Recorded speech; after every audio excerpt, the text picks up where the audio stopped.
what's been going on in the life of Derek Carr now that you're retired and living life? You know what's crazy is I obviously I watch every one of your games, and I watch all the football games. I got to coach my boys, this season, and so that was awesome. I get to be at everything. Like I'm at all their baseball practices, I'm at their basketball practices, I'm at the games, I'm at everything, and it's you really think you're being present because I know you too. You try and be a great husband. You try and be a great dad while you're playing and while you're doing all those things, and you think you're there, and then you get done and you don't have that extra film or that extra thing, and you really realize how much you miss out on. And so, man, I've gotten to watch my kids the last, year and a half just grow up right in front of me. And it's been such a blessing. Like I wouldn't trade that for any touchdown, any record, any win.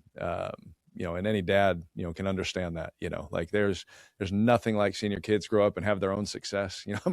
My oldest is going to be 13, bro. And he's a little man. I worked out this morning and he works out with me every morning now. He's grinding. He wants it so bad. He wants tattoos and everything. I'm like, not yet, and so, man, it's a beautiful thing to be on this side of it. And really get to look back because my kids ask me questions now, and I get to really look back because when you're doing it, you don't look back 1 second. Like you don't look at one record, one win, one play. You're like, forget all that. It's on to the next. But now, they want to watch my YouTube highlights at night and do all this kind of stuff. So it's been fun, man, to show them that stuff. That's incredible, bro. And it's so true. I think that, obviously when you're in it, it's, you just can't be there as much as you want, unfortunately, and you got to sacrifice. And, it's funny. I was literally talking about this week with a couple of the guys in the locker room.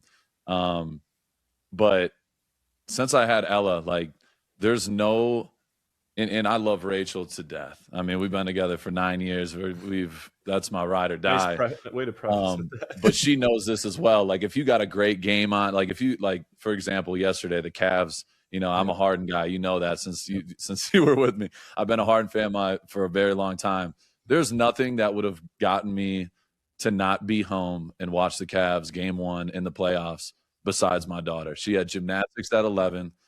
The Cavs game started at 10. And I was like, I got to be there. I'm like, I can't not be there. So I'm like, Rach, I got to get Amazon set up on my phone. I'll get it in the background, whatever.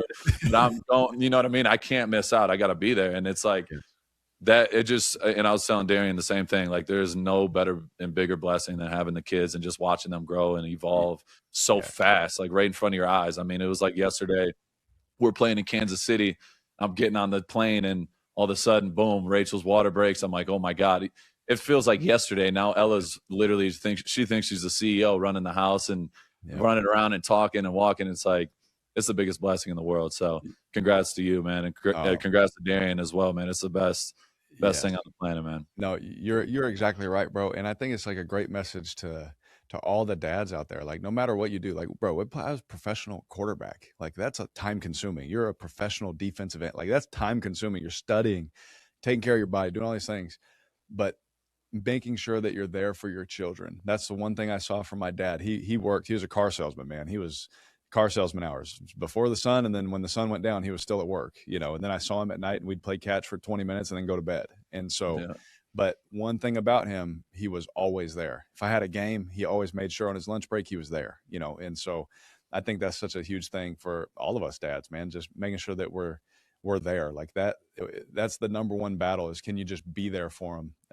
Cause I'll see my kids, my son literally slid at home in his game last night. I'm sitting all the way in the outfield cause I can't sit by the other parents. I just can't do it. They're arguing balls and strikes. These kids are 6.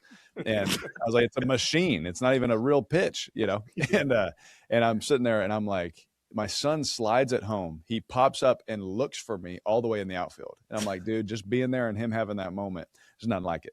That proves showing up matters, though, to be honest with you. And that's how I feel like the confidence builds within yourself throughout whether it's sports or if it's a career path you're chasing, whatever it is. I feel like having that stability and that support system there. I mean, even there's numerous times if you did like the choir for for whatever reason, if you were growing up, Max, I know he probably for sure did that. But like, if you were doing the choir and you knew you had no pipes up there, at least you could look to your pops or your mother or somebody, That's and you're right. like, hey, they love me regardless, right? It's all good. Right. So I think that's cool. I did see on your show, DC, that with your brother, you guys talked about an hour a day. I believe that was right with your father, like Yeah. an hour a day he would have with you guys. Do you have a similar like regimen going on with your kids? You give them an hour and then the rest of the time they get to be kids, or, you know, if they enjoy what they're doing with that hour with you, I'm sure that becomes 2 hours, 3 hours, right? Because Yep. you tend to love what the sport you're playing or whatever it is that you guys are doing. You still kind of taking that over?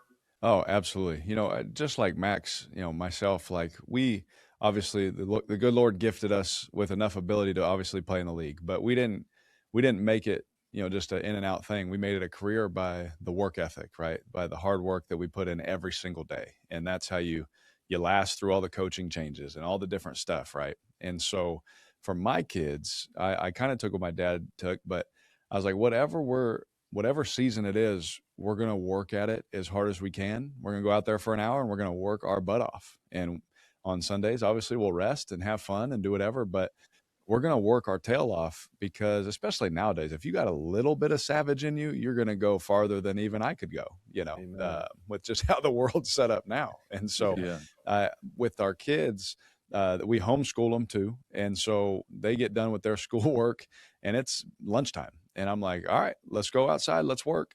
And what it's turned into this, like I'll hit grounders. It's baseball season. I'll hit them grounders. And then my daughter's showing up, like all 4 of them are out there taking grounders. Right.